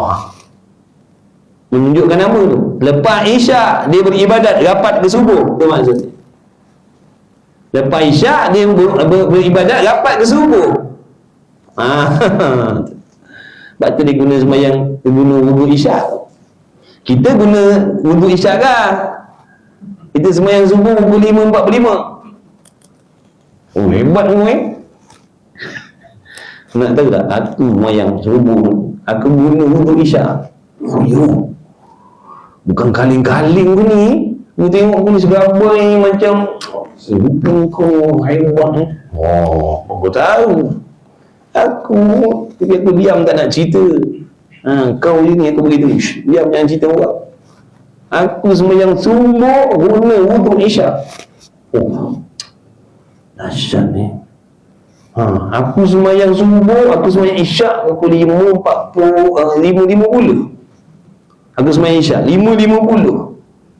5 minit masuk subuh. Habis sembahyang isyak, aku sembahyang subuh. Aku guna wudu isyak tadi tu. Sampai lain dengan muka dia sekali.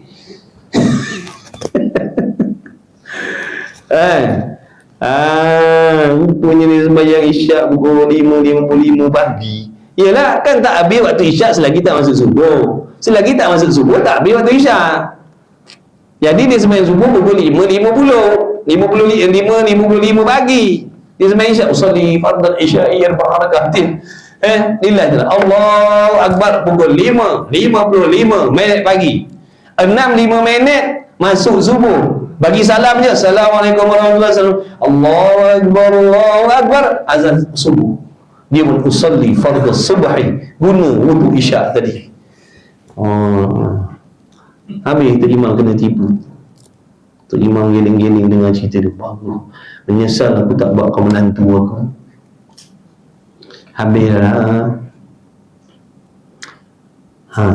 Mana tadi? Setengah daripada orang yang sembahyang subuh dengan isyak. Mereka itulah orang yang dapat petunjuk daripada Allah. Mana dapat petunjuk, dapat pertolongan daripada Allah. Maka dengan petunjuk mereka itu, kita ikut. Wallahu a'lam. Cukuplah sekat situ. Disambung lah. Wallahu a'lam. Bismillahirrahmanirrahim. Alhamdulillahirabbil alamin. Wassalatu wassalamu ala Rasulillah. Allahumma rabbana fa'na bima 'allamtana.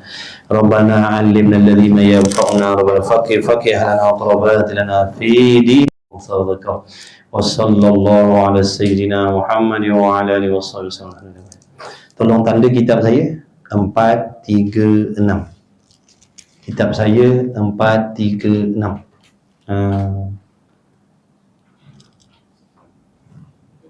Dah apa lagi?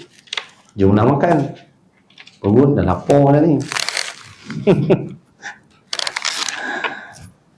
Astagfirullah.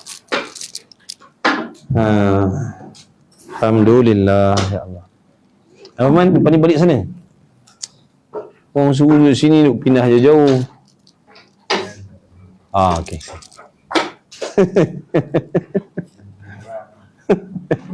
Ajak dia pindah sini. Okey.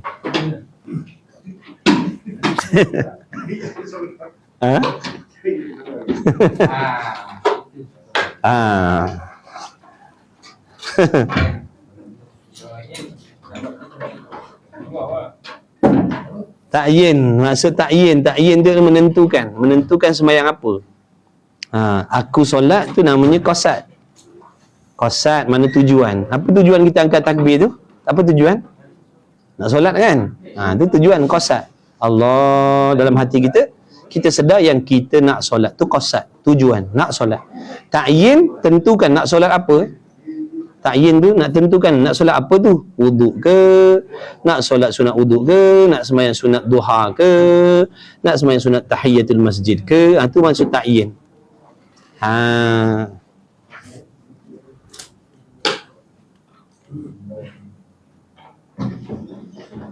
Sama-sama kasih.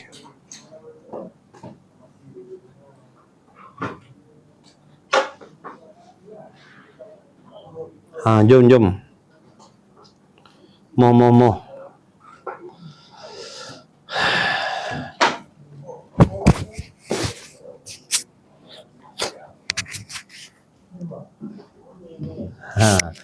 Turu.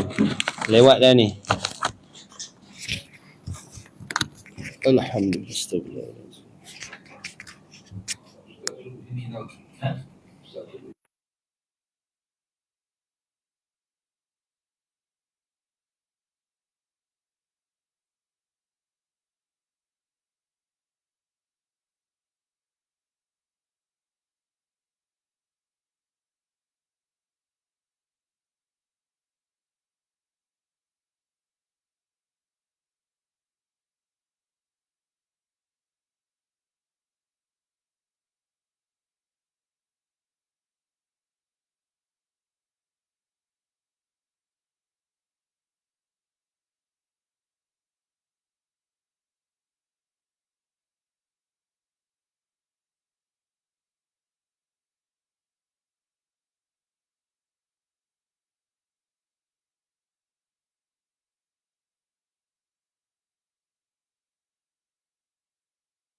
اللهم بارك لنا فيما رزقتنا وقنا عذاب النار. بسم الله وعلى بركة الله أمشي لا يضر ما اسم الشيء في الأرض والسماء. صلى الله عليه وسلم. الحمد لله رب العالمين.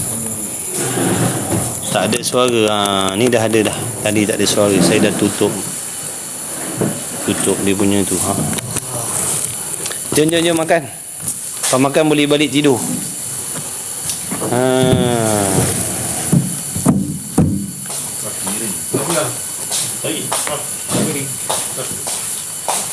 Cancel boleh.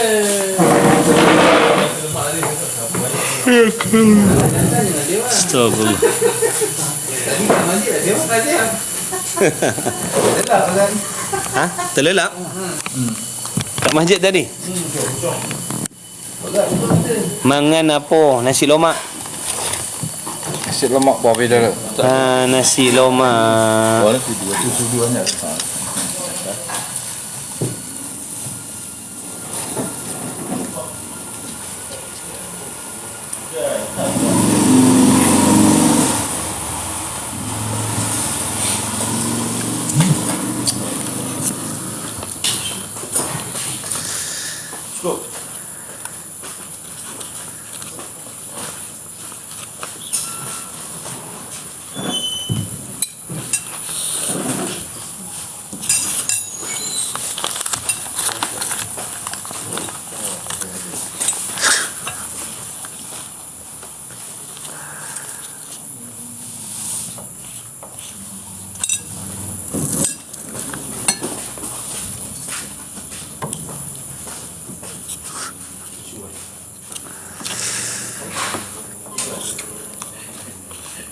Adakah benar haram salat sunat jika tidak qada buat lagi? Dah ada ulama kata tak haram.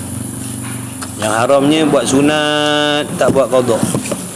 Tu haram. Haram sebab tak gantikan yang wajib. Dosa sebab tak ganti yang wajib, tu dosa. Buat sunat dia qada tak buat, tu haram. Tu dosa buat macam tu. Tapi kalau sunat buat, qada buat, tu tak apa. Yang tak bolehnya buat sunat je, qada tak buat-buat. Itu haram.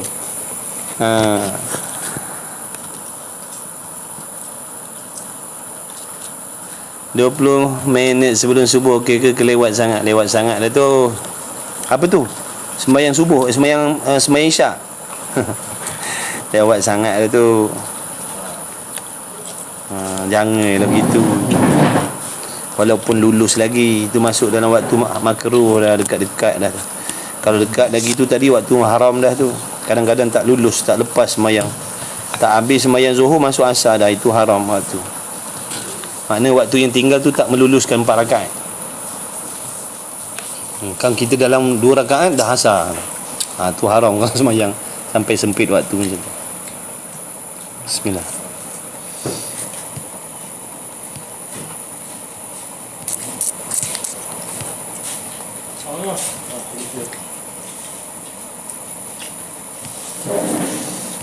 Ya Rabbi.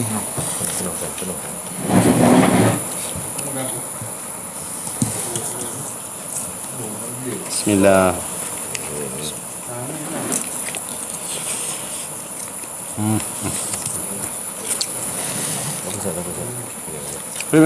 Boleh. Lagi nak tunjuk beg baru. Oh ya ke? Tekan beg kuning Saya sabit rapat-rapat ni. Tekan beg kuning. Order dalam beg kuning Senang nak bawa macam isi dalam ni. RM10 je. RM1 je Ustaz. Nak bawa handphone, nak bawa stand, nak bawa ni. Bawa letak sekali tu senang.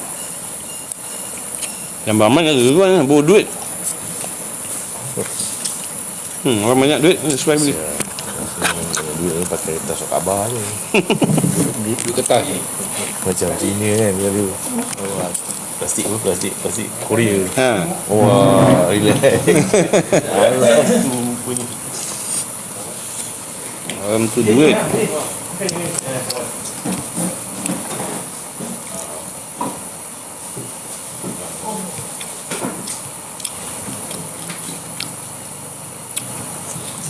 InsyaAllah.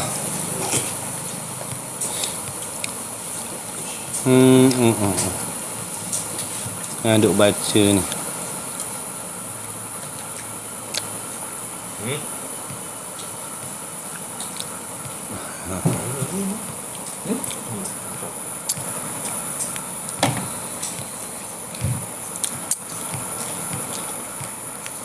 Amin. Ya Allah.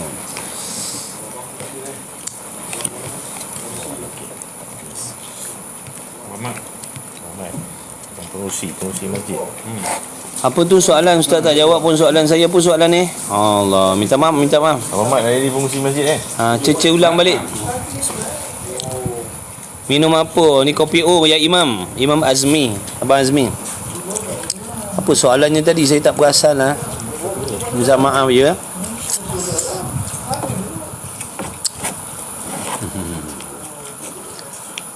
Kalau solat sunat boleh dalam kereta kan? Kalau yang fardu boleh tak? Contoh terperangkap. Boleh. Boleh. Sembahyang fardu pun boleh. Orang panggil solat hormat waktu. Kita asal tak solat lagi. Tadi kita keluar pejabat pukul 4. Tiba-tiba jam. Memang tak boleh nak berhenti kot mana-mana nak solat. Sembahyanglah dalam kenderaan tadi. Sembahyang dalam kenderaan. Sembahyang asar dalam kenderaan. Tapi namanya sembahyang hormat waktu. Tapi nanti sampai rumah qada balik. Wuduk kan apa Ustaz? Wuduk tak ada wuduk. Anda kata tak ada wuduk, sembahyang semata-mata tanpa wuduk. Jangan ambil air radiator pula. Jangan guna air radiator tu. Haram hukum dia. Membinasakan diri.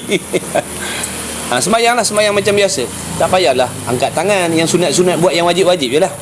Bacaan yang wajib kena baca macam biasa. Yang dengar telinga kena dengar telinga. Tapi banyak kalau ada kita bawa ambil sembahyang sini baju.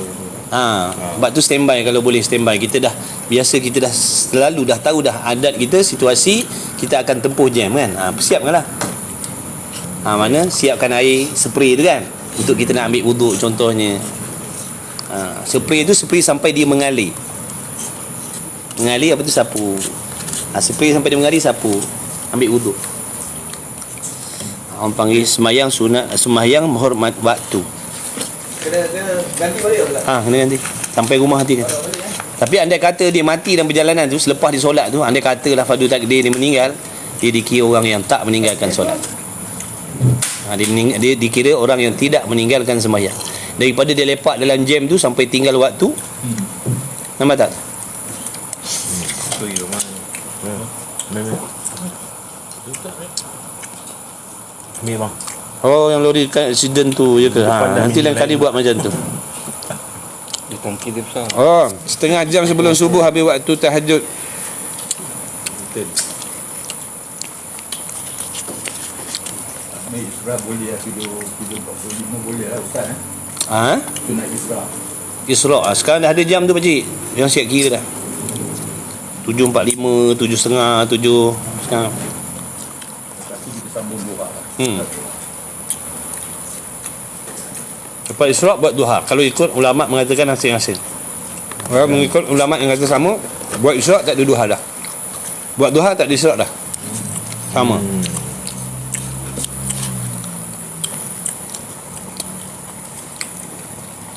Saya selalu buat semalam qada pukul 4 petang. Boleh tak? Pukul 4 petang saya buat qada. Boleh, tak ada masalah tadi. Begitu dah. Tak kisah. Qada tak kisah waktu bila. Ada tak kira waktu. Kalau qada solat berselang hari boleh tak sambil buat solat sunat? Adakah dikira berdosa? Tak. Tapi rugi. Kita ni hutang kalau boleh nak bayar hari-hari. Bayar dulu. Kita ni kadang-kadang setan bisik, dia kata pahala sunat ni lagi banyak. Dah, seandainya dizohirkan pahala qada dengan sembahyang sunat ni, kita akan buat qada je. Kita tak akan layan dah yang sunat tu. Setan tipu kita, dia rasa sembahyang sunat ni bagus. Memang bagus.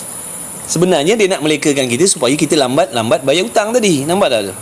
Sebab tu perlunya ilmu tadi kita faham makna di antara sunat dengan qada mana yang lebih banyak kebajikan dan yang mana yang lebih utama.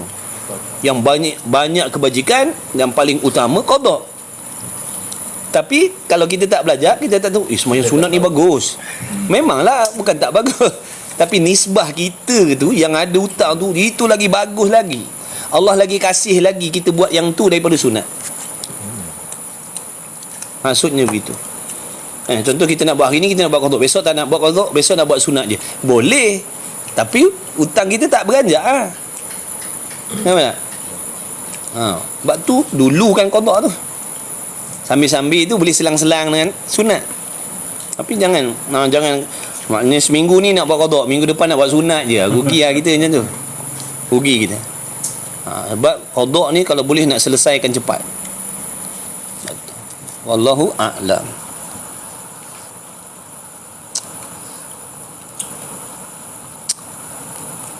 Tadi siapa tanya tadi? Ustaz tak jawab pun soalan saya, ulang balik lah.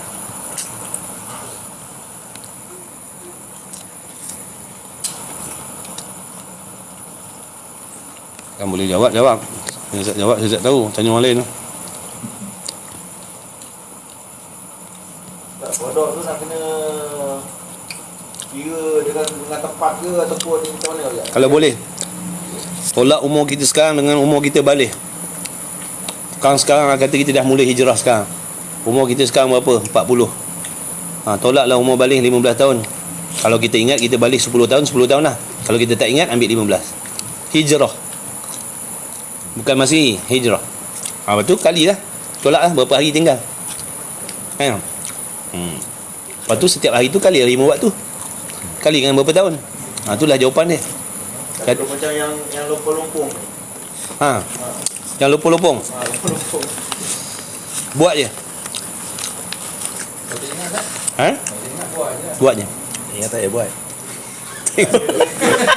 Kalau boleh sumi dok. Dia akan mari satu ilham kata Selagi kita berhidup, Kalau sampai berat hati, berat sangkaan. Berat sangka zon rasa macam dah settle dah. Sebab kita, contoh dia bukan jenis tinggal sembahyang langsung. Kadang-kadang dia tertinggal. Contoh dia nak cover yang benda-benda macam tu. Mana solat Muhammad waktu tak kira tak menghadap kiblat pun tak boleh. Tak apa dalam kereta. Dalam kereta tak boleh. Tak boleh nak ngadap kiblat.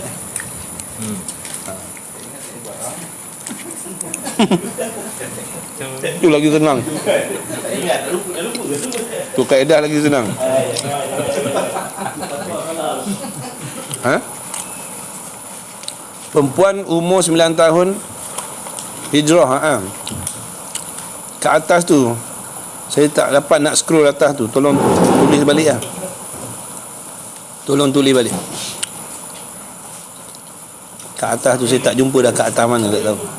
Saya tak ada nak baca komen tadi tengah baca kitab.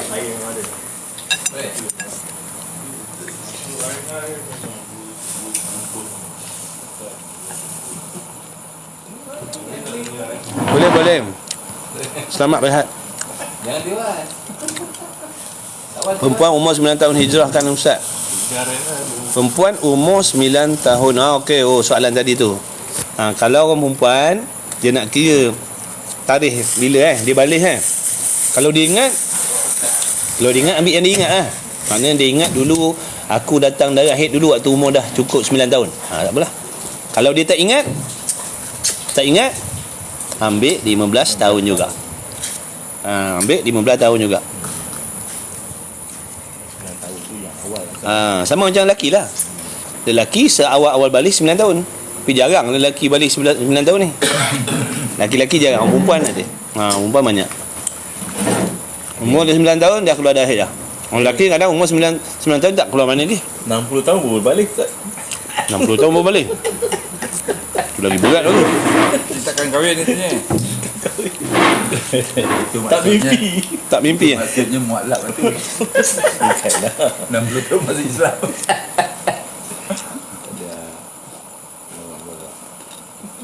Tak ada duduk 60 tahun pun tak balik lagi. Betul tak boleh.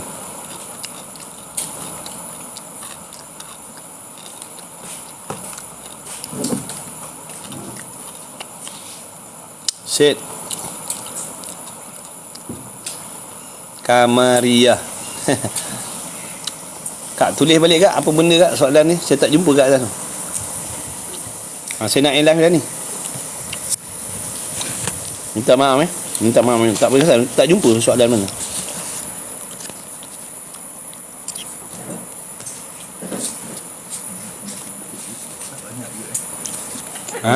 Ikut Ustaz banyak je online Tak ada lah dia orang ni. Orang suka kan. Dah 3 kali dah. Tak apa Ustaz mengajar kita lebih daripada 3 kali. Jangan jemu tanya.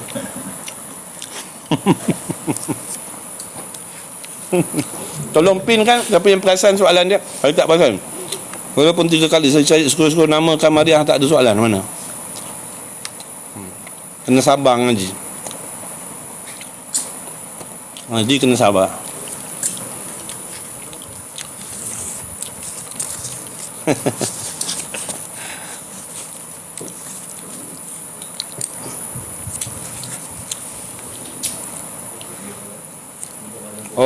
Rasanya soalan tu 20 minit sebelum subuh tu.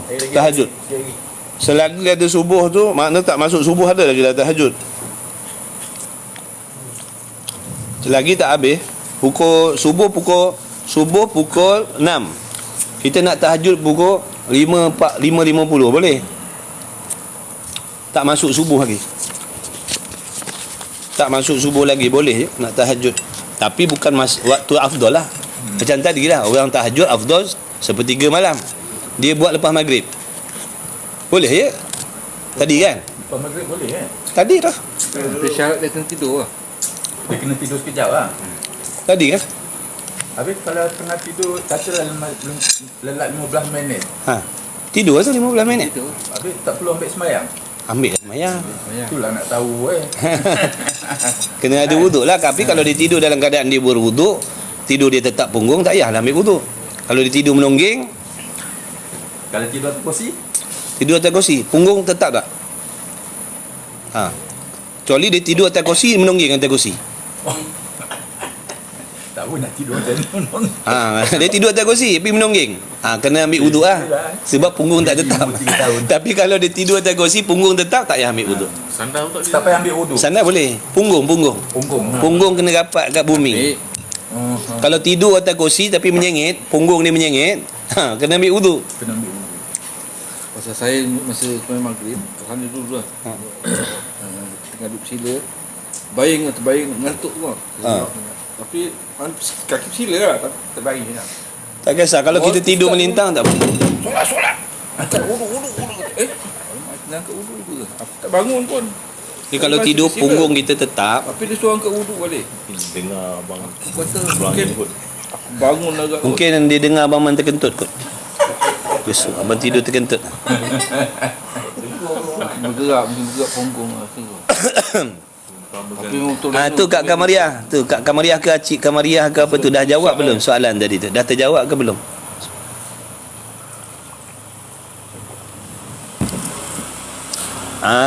Dah terjawab ke belum? Dah 3 kali tanya tadi saya dah jawab. Terjawab ke belum? Sebab ada kawan kata barangkali tu soalan dia.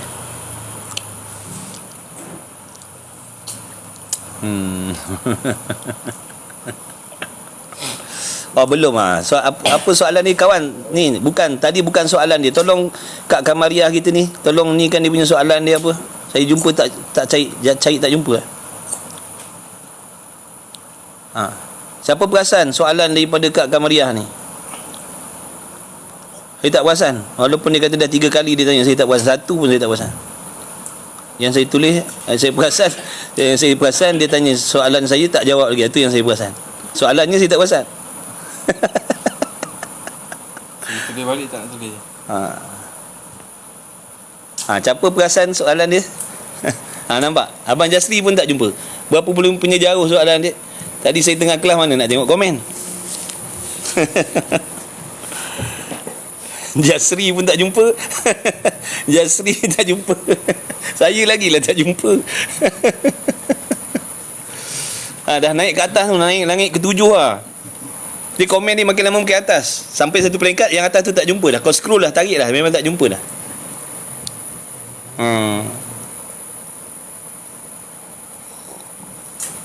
Tak apalah, malas nak tanya lagi, tak apalah. Tak adalah jawapan dia. Dari soalan ni. Dia nak ngaji ni kena sabar. Kena sabar. Tak boleh gopoh-gopoh ngaji.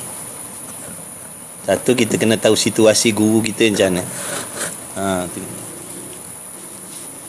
Tahu situasi guru kita macam mana.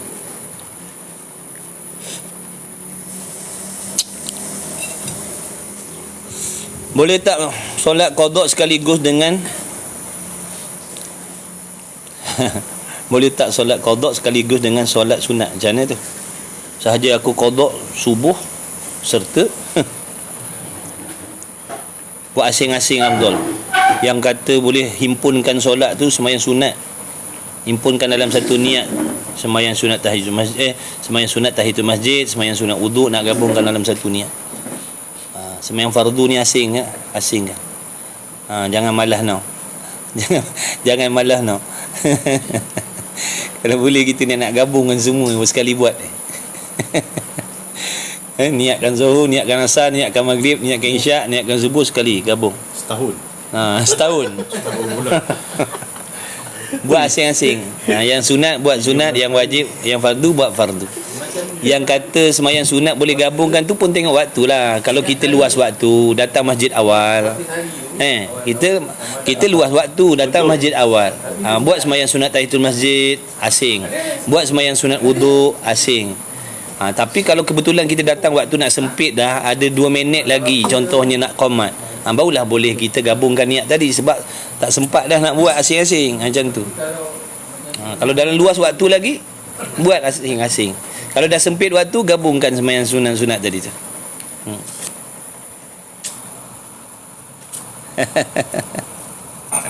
Kita dah buat awal lah tu. Saya Kita nak buat awal.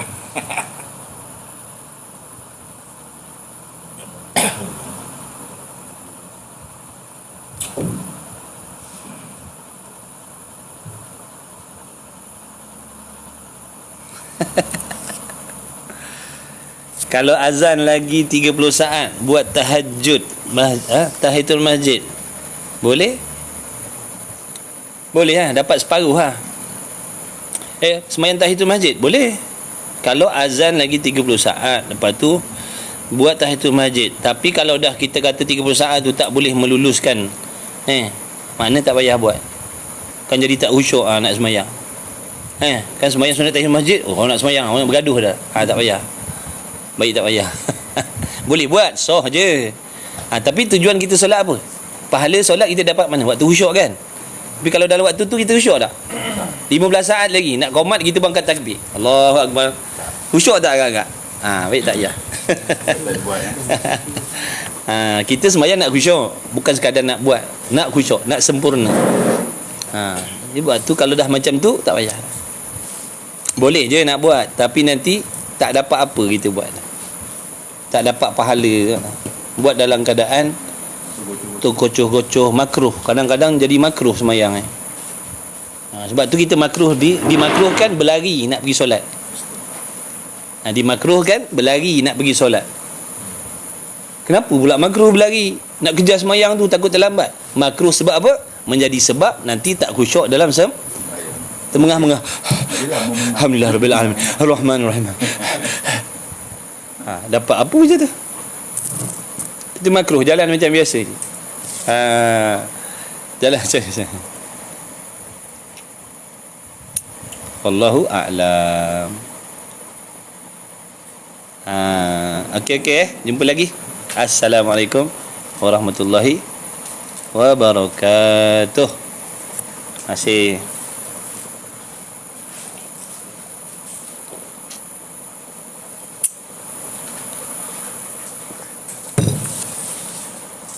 Okay, selamat malam, selamat rehat semua. Jumpa lagi besok, ada kuliah subuh. Kuliah besok ada kuliah duha. Besok ada kuliah duha 9.30 pagi, insya-Allah. Kitab Tauhid Misbah Munir, insya-Allah.